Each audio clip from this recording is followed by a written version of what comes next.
باللہ من الشیطان الرجیم بسم اللہ الرحمن الرحیم الحمد للہ رب العالمین الرحمن الرحیم مالک یوم الدین ایاک نعبد و ایاک نستعین اہدنا الصراط المستقیم صراط الذین انعمت علیہم غیر المغضوب علیہم ولا الضالین آمین۔ ناظرین، ماہ صیام، ماہ رمضان، ماہ قرآن آپ سب کو مبارک ہو۔ آج پہلی رات ہے، پہلے پارے کا خلاصہ آپ کے سامنے بیان کیا جائے گا۔ اختصار کے ساتھ پارے پر ایک طائرانہ نظر ڈالی جائے گی اور اس کے بعد ان میں سے 2 مضامین پر قدر تفصیلی گفتگو ہوگی۔ پہلی سورت سورۃ الفاتحہ ہے۔ یہ قرآن کا اوپننگ چیپٹر ہے۔ کائنات کی 3 عظیم حقیقتوں کا ذکر اس میں شروعات میں آیا ہے۔ کائنات کی سب سے بڑی حقیقت خدائے رب ذوالجلال والاکرام ہے۔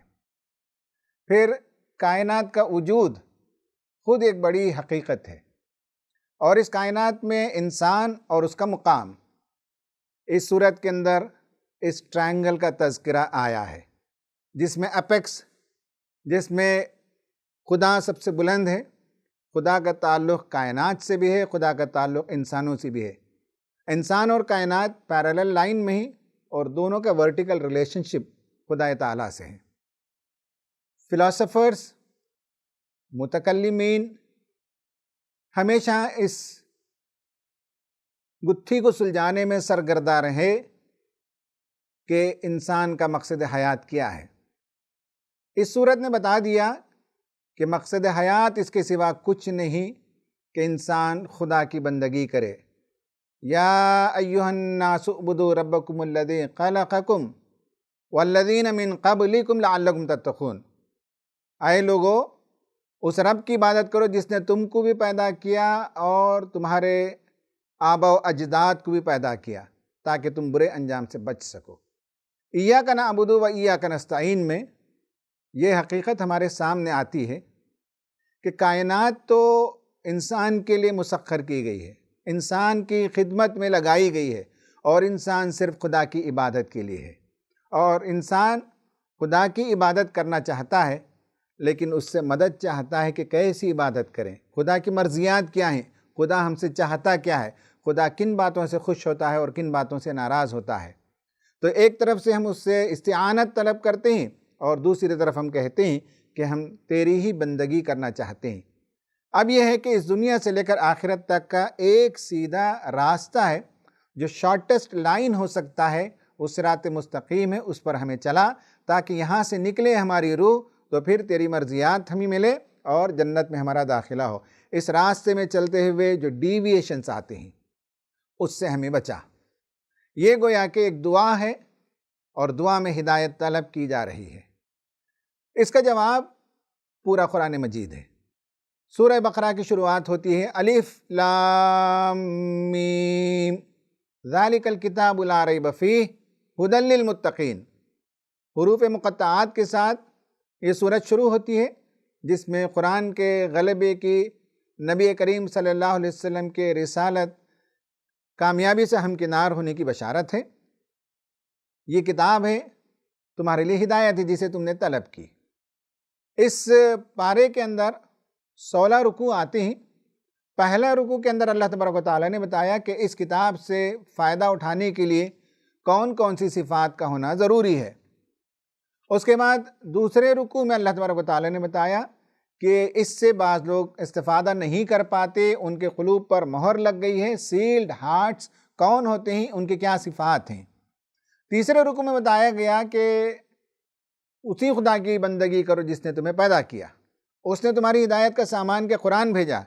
اگر اس قرآن کے من جانب اللہ ہونے پر تمہیں شک ہے تو اس قرآن میں جو صورتیں پائی جاتی ہیں ان میں سے ایک صورت جیسی صورت بنا کر لاؤ، ورنہ جہنم کی آگ کے لیے تیار ہو جاؤ، بچو اس سے، اپنے آپ کو بچاؤ۔ چوتھے رکوع میں بتایا گیا کہ اللہ تبارک و تعالیٰ نے ہدایت کا وعدہ اس دن سے کیا جب حضرت آدم علیہ السلام کی پیدائش ہوئی اور فرشتوں اور اللہ رب العالمین کے درمیان بات چیت ہوئی۔ شیطان نے سجدہ کرنے سے انکار کر دیا، باقی فرشتوں نے سجدہ کیا۔ حضرت آدم علیہ السلام کو جب زمین پر بھیجا جا رہا تھا تو اللہ تبارک و تعالیٰ نے وعدہ کیا، فَإِمَّا يَأْتِيَنَّكُم مِّنِّي هُدًى وَمَن تَبِعَ هُدَايَ فَلَا خَوْفٌ عَلَيْهِمْ وَلَا هُمْ يَحْزَنُونَ۔ بار بار میں تمہیں ہدایت بھیجتا رہوں گا، جو اس کی اتباع کریں گے ان کے لیے کوئی خوف اور غم کا مقام نہیں ہوگا۔ اس کے بعد رکوع نمبر 5 میں بنی اسرائیل کو بہت ہی دل سوزی کے ساتھ نصیحت کی گئی کہ تم راہ راست پر آ جاؤ، نعمتوں کو یاد کرو، اللہ تبارک و تعالیٰ نے تمہیں کیسی کیسی نعمتیں عطا کی لیکن تم نے اسے فراموش کر دیا۔ اس کے بعد رکوع نمبر 6 سے رکوع نمبر 15 تک بنی اسرائیل کا جو زوال ہے اس پر تفصیل سے گفتگو ہوئی، کیا کیا ان کے جرائم ہیں، ان کا فرد قرارداد جرم پیش کیا گیا، ان کا چارج شیٹ پیش کیا گیا اور گن کر بتایا گیا کہ تم نے یہ کیا، یہ کیا، یہ کیا، یہ جرم کیا۔ اس کے نتیجے میں اب تم دنیا میں ہدایت کے علمبردار نہیں ہو اور اس کے نمائندہ نہیں ہو، اور دنیا کی قیادت اور امامت کا جو رتبہ تمہیں حاصل تھا وہ اب تم سے چھین لیا جا رہا ہے۔ اور آخر میں 2 رکوع حضرت ابراہیم علیہ السلام، ان کی کد و کاوش، ان کی قربانیاں، ان کا ویژن، اور اس کے نتیجے میں اللہ تبارک و تعالیٰ نے انہیں منصب امامت پر سرفراز کیا۔ کعبۃ اللہ کی تعمیر ہوئی، اس وقت بھی انہوں نے دعا کی کہ اے پروردگار اس بچے سے جو حضرت اسماعیل ان کے ساتھ تھے، اس کی نسل میں سے ایک رسول کو اٹھا جو لوگوں کے درمیان تیری کتاب کی آیتوں کی تلاوت کرے، تیری کتاب کی باتوں کی تعلیم دے، حکمت کی تعلیم دے، لوگوں کی زندگیوں کا تزکیہ کرے۔ یہ دعا 2500 برس کے بعد قبول ہوئی۔ پھر حضرت ابراہیم علیہ السلام نے صرف اتنا نہیں کیا بلکہ جاتے ہوئے اپنے بچوں سے پوچھا کہ تم کس کی عبادت کرو گے، کس مقصد حیات سے تم وابستہ رہو گے۔ پھر اس کے بعد ان کے بیٹوں نے ان کے بچوں سے یہ وعدہ لیا کہ ہمارے بعد تم کس کی عبادت کرو گے، کس مقصد حیات پر تم گامزن رہو گے۔ یہ گویا کہ جس کام کے لیے حضرت ابراہیم علیہ السلام نے قربانیاں دی، اس کے لیے انشور کیا کہ وہ مشن ان کے بعد بھی جاری رہے۔ یہ پورے پارے کا خلاصہ ہے۔ اب اس پارے میں کی لیسنز میں سے جو اہم اسباق میں سے سبق نمبر 1 ہم لیں گے اور وہ ہے سیلف ڈسیپشن۔ قرآن میں یہ بتایا گیا کہ یخادعون اللہ والذین آمنوا وما یخدعون الا انفسهم وما یشعرون۔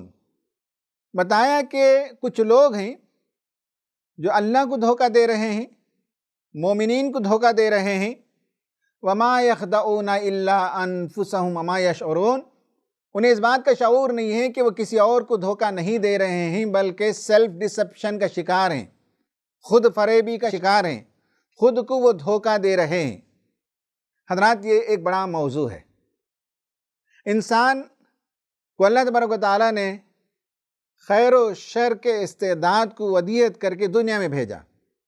وہ اپنے اندر بہت سی کمزوریاں رکھتا ہے، بہت سے شر کا صدور اس سے ہونے لگتا ہے، بہت سی وہ غلطیاں کرتا ہے، بہت سے نقائص اس کی زندگی میں ہوتے ہیں، بہت سی کوششوں میں وہ ناکام ہو جاتا ہے اور بہت سی بری عادتوں کا وہ اسیر ہوتا ہے۔ ایک طرف یہ حقیقت ہے اور ایک طرف یہ حقیقت ہے کہ اندر سے ایک انسٹنکٹ ہے، اندر سے ایک داعیہ ہے جو انسان کو یہ باور کراتا ہے کہ تم بہت نیک ہو، تم بہت اچھے ہو، تم جس کام میں لگے ہوئے ہو وہ بہت نوبل کاز ہے۔ یہ دونوں کے درمیان جو گیپ ہے، اس گیپ کو فل کرنے کے لیے انسان خود فریبی کا سہارا لیتا ہے۔ شروعات میں کچھ عقائد، کچھ خیالات، کچھ آئیڈیاز کے ساتھ زندگی شروع ہوتی ہے اور عملی زندگی کرتے کرتے بہت سی مرتبہ وہ اس سے گر جاتا ہے، اس سے دور ہٹ جاتا ہے۔ اب وہ اپنے آپ سے کہنے لگتا ہے کہ اس دنیا میں یہی کچھ ممکن ہے، ان حالات میں ایسا ہی جیا جا سکتا ہے، میں جو کچھ کر رہا ہوں وہی مجھ سے ممکن ہے۔ یہ خود فریبی کے جنم کا راستہ ہے۔ اس کی شروعات ہوتی ہے کہ اپنے عقیدے اور قول اور اپنے عمل کے درمیان جو دوئی ہے، جو ڈفرینس ہے، جو گیپ ہے، اس گیپ کو پاٹنے کے لیے وہ اس آئیڈیا کا شکار ہو جاتا ہے۔ یہ گویا کہ ایک مقدس جھوٹ ہے جو اپنے آپ سے کہتا ہے۔ انسان دوسروں سے تو اپنے آپ کو چھپاتا ہے، وہ قدر آسان ہے، لیکن اپنے آپ سے چھپانا مشکل کام ہے، اور یہ مشکل کام کر گزرتا ہے اور اپنے آپ کو بھی دھوکہ دیتا ہے۔ قرآن نے بتایا وَمَا يَشْعُرُونَ، اس کا شعور انہیں نہیں ہے، لیکن یہ خود دھوکے میں پڑے ہوئے ہیں۔ اس مقدس جھوٹ سے بچنے کے لیے حضرت عیسیٰ علیہ السلام کا یہ قول ہے کہ لوگو، تمہیں سامنے والے کی آنکھ کا ایک تنکا تو نظر آتا ہے، لیکن اپنی آنکھ میں ایک شہتیر پڑی ہوئی وہ تمہیں نظر نہیں آتی۔ یعنی سامنے والے کی برائی تو میگنیفائنگ لینس لگ کر تم تلاش کر لیتے ہو، لیکن خود اپنی ذات کے اندر جو خامیاں ہیں اس کا تمہیں ادراک نہیں ہے۔ ایک مشہور ناول نگار لیو ٹولسٹائی، اس کی ایک کہانی میں دی ڈیتھ آف ایوان ایلیچ، اس کے اینڈ میں وہ لکھتا ہے کہ وہ جو اس کا مرکزی کردار ہے، وہ مرکزی کردار اپنے ڈیتھ بیڈ میں، موت کے وقت اپنے آپ سے یہ کہتا ہے "It is as if I had been going downhill while I imagined I was going up. And that is really what it was. I was going up in public opinion, but to the same extent life was ebbing away from me. And now it is all done and there is only death." انسان یہ سمجھتا ہے کہ میں اوپر کی طرف جا رہا ہوں، عوام کی نگاہ میں میں چڑھائی کی طرف جا رہا ہوں، لیکن وہ کہتا ہے کہ موت کے وقت مجھے احساس ہونے لگا کہ میں زندگی بھر نیچے کی طرف سفر کرتا رہا، اور آج اس حقیقت سے میں ملاقات کر رہا ہوں جس سے بچنے کا کوئی یارہ نہیں، وہ ڈیتھ ہے، وہ موت ہے۔ موت کے وقت انسانوں کو احساس ہونے لگتا ہے کہ میں نے زندگی میں یہ اور یہ غلطی کی۔ ابھی کووڈ کے حوالے سے ایک ہاسپٹل کے ڈاکٹرز اور نرسز کے بیانات پر مشتمل ایک چھوٹا سا آرٹیکل آیا تھا۔ اس میں ڈیتھ بیڈ پر جو پیشنٹس تھے ان کے آخری جملے، ان کی آخری خواہش کیا رہی۔ کچھ لوگوں نے تو کہا کہ بھئی گرم چائے دے دو، گرم کافی دے دو، ایک دو لوگ۔ کچھ لوگوں نے کہا مرنے سے پہلے ہم اپنی بیوی کو دیکھنا چاہتے ہیں، ہم اپنے والد کو دیکھنا چاہتے ہیں، رشتہ دار کو دیکھنا چاہتے ہیں۔ لیکن اکثر لوگوں نے یہ کہا کہ زندگی میں ہم نے بہت غلطیاں کی، میں نے اپنی بہن کی دل آزاری کی، اسے فون کر کے کہہ دینا میں ان سے معافی چاہتا ہوں۔ کسی نے کہا کہ میں نے میراث کی تقسیم میں ڈنڈی ماری، میں نے بھائیوں کا حصہ نہیں دیا، میں نے بہنوں کا حصہ نہیں دیا، آج مجھے اس کا احساس ہو رہا ہے، براہ کرم میرے بھائیوں کو کال کر کے بتا دیں کہ مجھے اس کا پچھتاوا ہے۔ حضرات، یہ مرتے وقت انسان کو پچھتاوا ہوتا ہے، خود فریبی کے اندر مبتلا ہوتا ہے۔ جب جھگڑا کرتا ہے تو سمجھتا ہے کہ میں حق پر ہوں، جب موت آتی ہے تو اسے احساس ہونے لگتا ہے کہ میں نے غلطی کی۔ اس سے جتنا جلد نکل سکیں خود فریبی سے، سیلف ڈسپشن سے، اتنا اچھا ہے۔ یہ ایک لعنت ہے۔ قرآن بتاتا ہے کہ نمبر 1 خود فریبی یا سیلف ڈسپشن ایک دل کی بیماری ہے۔ فی قلوبہم مرض، دل کے اندر ایک بیماری ہے، ایک انٹرنل سکنس ہے، ایک سائیکولوجیکل سکنس ہے، اور کہاں فزادہم اللہ مرضا، اور یہ دن بدن بڑھتا چلا جاتا ہے۔ اگر اس کا ادراک نہ کریں، اسے روک نہ لگائیں تو یہ بیماری بڑھتی چلی جاتی ہے۔ وَلَهُمْ عَذَابٌ عَلِيمٌ، ایک پینفل ایونٹ ہے، اور اس پینفل ایونٹ سے یہاں دنیا میں گزرتا ہے اور آخرت میں بھی اس کے لیے پینفل سزا ہے، پینفل اینڈنگ ہے، بہت دردناک ہے خود فریبی کے اندر مبتلا رہنا۔ ان میں سے کچھ لوگوں کے بارے میں قرآن نے بتایا کہ لا تفسدوا فی الارض، جب ان سے کہا جاتا ہے کہ زمین میں فساد برپا نہ کرو تو ان کا سیلف ڈسپشن یہ کہتا تھا قالوا انما نحن مصلحون، ہم تو اصلاح کرنے والے ہیں۔ دنیا میں خوب غارت گری کرنے والے، قتل کرنے والے، جنگ کی آگ میں دنیا کو بھڑکانے والے، لیکن کہیں گے کہ we are champions of democracy, we are champions of human rights, ہم دنیا میں انسانوں کے لبریشن کے لیے کام کر رہے ہیں۔ اس سے بڑا اور سیلف ڈسپشن کیا ہے؟ قرآن نے بتا دیا کریں گے فتنہ، لیکن بتائیں گے کہ ہم دنیا کی اصلاح کر رہے ہیں۔ ایمان لانے کے لیے کہا جاتا ہے تو کہنے لگتے ہیں کہ کیا ہم بے وقوفوں کی طرح ایمان لے آئیں، حالانکہ یہ خود بے وقوفی کے اندر مبتلا ہیں۔ یہ بھی ایک سیلف ڈسپشن ہے۔ حماقت کے اندر مبتلا ہیں، یہ بھی ایک سیلف ڈسپشن ہے۔ ایڈیوسنکریٹک، اس طرح کے لوگ اس وہم میں مبتلا ہوتے ہیں کہ وہ صحیح راستے پر ہیں، لیکن وہ ان کی غلط فہمی ہوتی ہے۔ یہ دو چہرے کے لوگ ہوتے ہیں۔ قرآن نے بتایا وَإِذَا لَقُوا الَّذِينَ آمَنُوا قَالُوا آمَنَّا وَإِذَا خَلَوْا إِلَىٰ شَيَاطِينِهِمْ قَالُوا إِنَّا مَعَكُمْ۔ مسلمانوں سے ملتے تو کہتے کہ ہم تمہاری صفوں میں ہیں، اور اپنے لیڈروں سے ملاقات کرتے تو کہتے کہ ہم تو تمہارے ساتھ ہیں، ہم تو ان کے ساتھ مذاق کر رہے ہیں۔ یہ ڈبل فیس لوگ ہوتے ہیں۔ قرآن نے بتایا کہ دو چہرے رکھنے والے، حدیث میں بھی آیا ہے، نبی کریم صلی اللہ علیہ وسلم نے فرمایا بدترین مخلوق میں سے وہ لوگ ہیں جو دو چہرہ رکھتے ہیں، دو امیجز رکھتے ہیں۔ یہ ہے سیلف ڈسپشن کی بیماری، جسے تشخیص کر کے قرآن نے بتا دیا۔ قرآن نے بتا دیا کہ یہ لوگ نان سیریس لوگ ہیں۔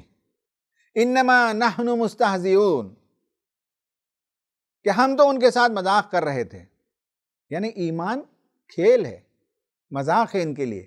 قرآن نے کہا اللہ یستہزئ بہم، اللہ ان کے ساتھ مذاق کر رہا ہے۔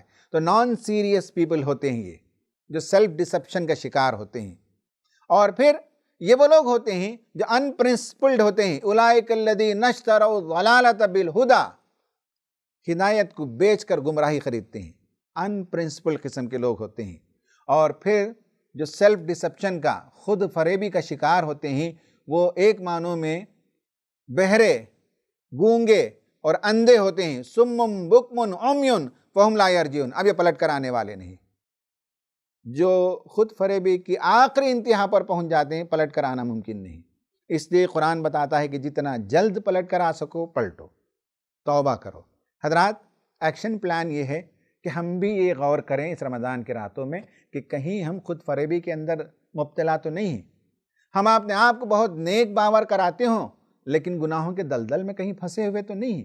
ہم دنیا کو تو بتاتے ہیں کہ ہم بڑی صلاحیت والے آدمی ہیں، لیکن صلاحیتوں کو پیدا کرنے کی ہم نے کوئی کوشش ہی نہیں کی۔ ہم دنیا کو بتاتے ہوں گے کہ ہم بہت صاحب علم ہیں، لیکن ہم لکیر کے فقیر ہیں، وہی پرانی باتوں کو پیٹتے رہتے ہیں، اور کبھی قرآن کا، حدیث کا گہرائی کے ساتھ مطالعہ نہیں کیا اور حالات پر اس کا انطباق نہیں کیا۔ کہیں ہم اس خود فریبی کے اندر تو مبتلا نہیں ہیں؟ کہیں ہم اس خود فریبی کے اندر مبتلا تو نہیں کہ ہم لوگوں کو تو بتاتے ہوں کہ ہم بہت کریٹیو ہیں، لیکن کوئی کریٹیوٹی ہمارے اندر موجود نہ ہو؟ ہم عاشق رسول کہتے ہوں، لیکن خدا ہمارے اندر نبی کریم صلی اللہ علیہ وسلم کے اسوے پر چلنے کے لیے کوئی ذوق اور شوق نہ پایا جاتا ہو۔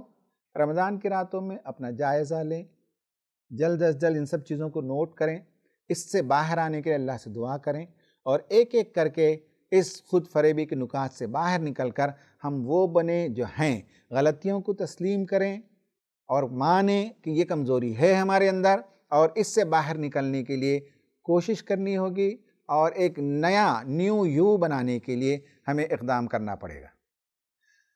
حضرات، آج دوسرا جو نکتہ ہے وہ ہے حضرت ابراہیم علیہ السلام کا تذکرہ اللہ تبارک و تعالیٰ نے جس انداز سے کیا، اس سے معلوم ہوتا ہے کہ لیڈرشپ کے لیے کچھ صفات چاہیے۔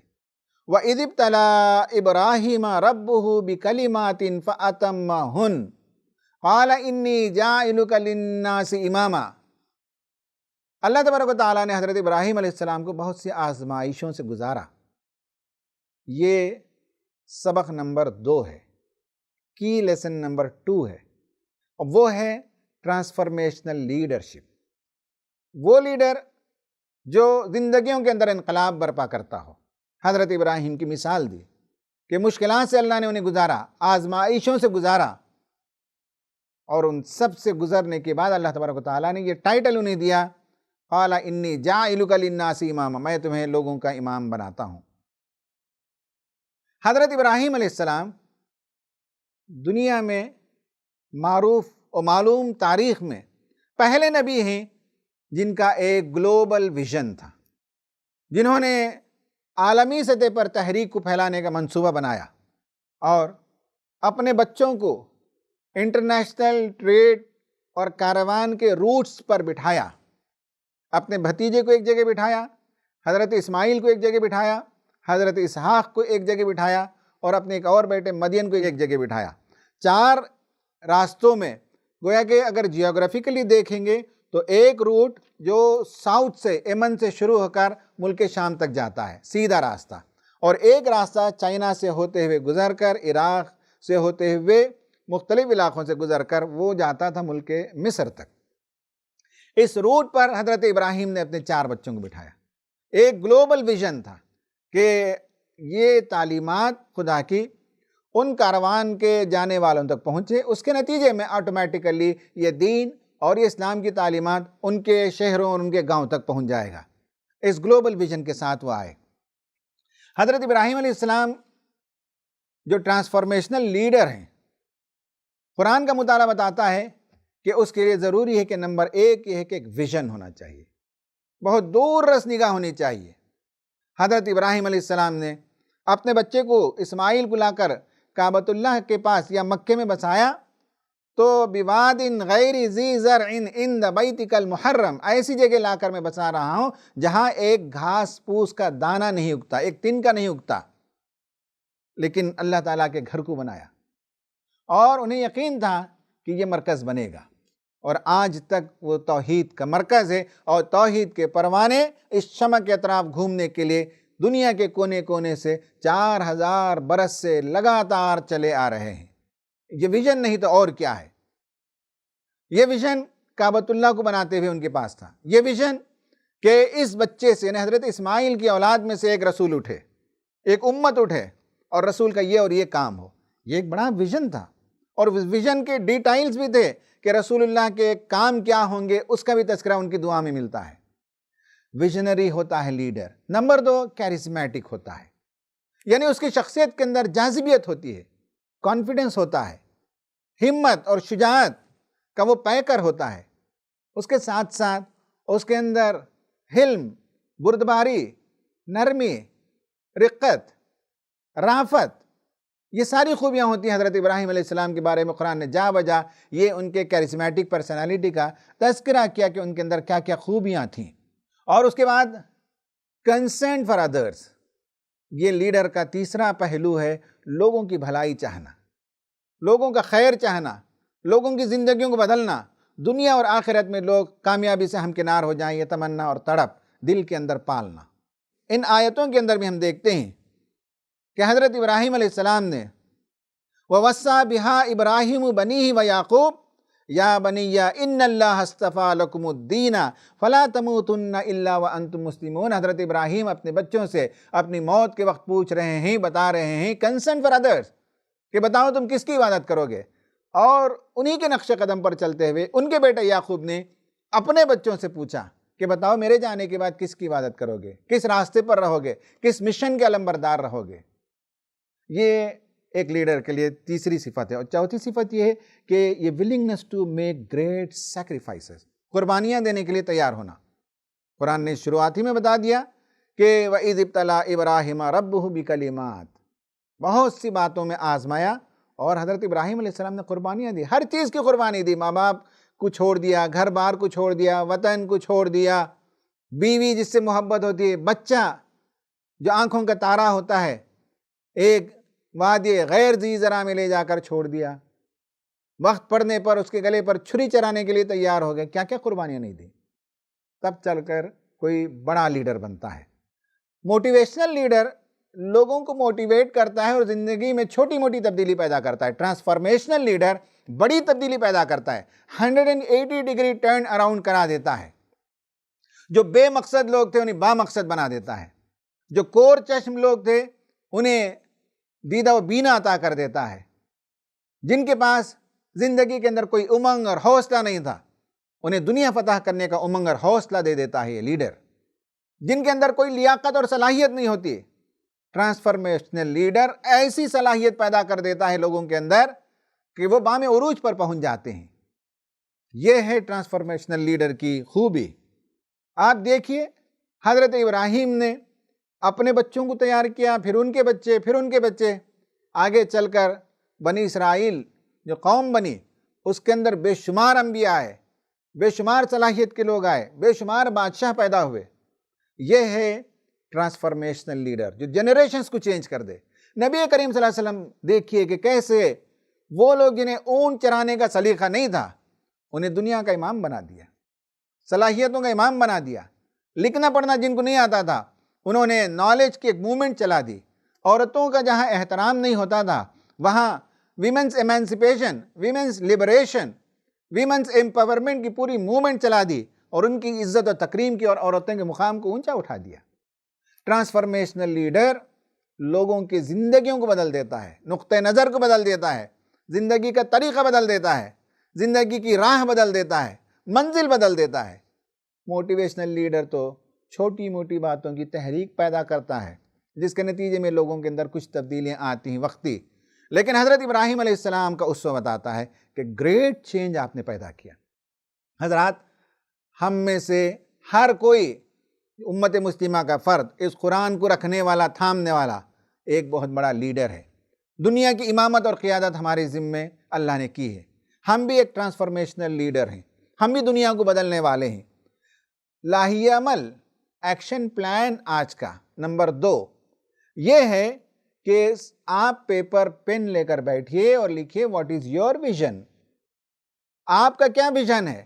آپ اپنی زندگی میں کون سا معرکہ سر کرنا چاہتے ہیں، کون سا کام انجام دینا چاہتے ہیں؟ آپ لکھیے کہ آپ کا ویژن کیا ہے۔ ہاؤ کیرزمیٹک آر یو، آپ کی شخصیت کے اندر کتنی جاذبیت ہے، کیا خوبیاں ہیں، اس کا جائزہ لیجیے۔ اگر نہیں تو ان چیزوں کو پیدا کیجیے، حضرت ابراہیم کے اسوے کو، انبیاء کے اسوے کو اپنے اندر پیدا کریں۔ Are you concerned about the country and its welfare, کیا آپ کو اس ملک سے اور اس کی بھلائی سے دلچسپی ہے؟ یہ تو بڑے لیڈر کی خصوصیت ہے۔ ہم اس ملک کے نجات دہندہ ہیں، ہمارے پاس ایک آفاقی پیغام ہے، حیات بخش پیغام ہے، اور ملک میں اگر مسائل نظر آتے ہیں، بندگان خدا رائے حق کے لیے سرگردہ نظر آتے ہیں، ان کے پاس حق کی راہ مسدود ہے، تو ہمارے پاس اگر حق ہے، حق کی روشنی ہے، تو ہم کیا اس روشنی سے لوگوں کے راہ کو منور کرنا چاہتے ہیں؟ تیسرا کوشچن، اور چاہتا ہے کہ are you willing to sacrifice anything, اس کام کو کرنے کے لیے کس چیز کی قربانی دینا چاہتے ہیں؟ نیند کی قربانی دے سکتے ہیں، وقت کی قربانی دے سکتے ہیں، دولت کی قربانی دے سکتے ہیں، صلاحیت کی قربانی دے سکتے ہیں۔ لکھیے ان 4 سوال کا جواب۔ What is your vision? How charismatic are you? Are you concerned about the country and its welfare? Are you willing to sacrifice anything? یہ آج ایکشن نمبر 2 ہے۔ ایک ہے ہمارے اندر سے سیلف ڈسپشن کو دور کرنا، اور دوسرا لیڈر کے مقام پر پہنچنا اور اس کے لیے جو لازمی صفات ہیں وہ اپنے اندر پیدا کرنا چاہیے۔ اللہ تعالیٰ سے دعا ہے کہ اللہ تبارک و تعالیٰ قرآن کی روشنی میں ہماری زندگی کو منور فرمائے اور ہمیں اپنی خامیوں کو تلاش کرنے، ہماری زندگی کے اندر سے انہیں دور کرنے، اور ہمارے مزاج کے اندر ایک رنگی، ایک سوئی اور قرآنی کردار پیدا کرنے کی توفیق عطا فرمائے۔ آمین۔ وآخر دعوانا ان الحمد للہ رب العالمین۔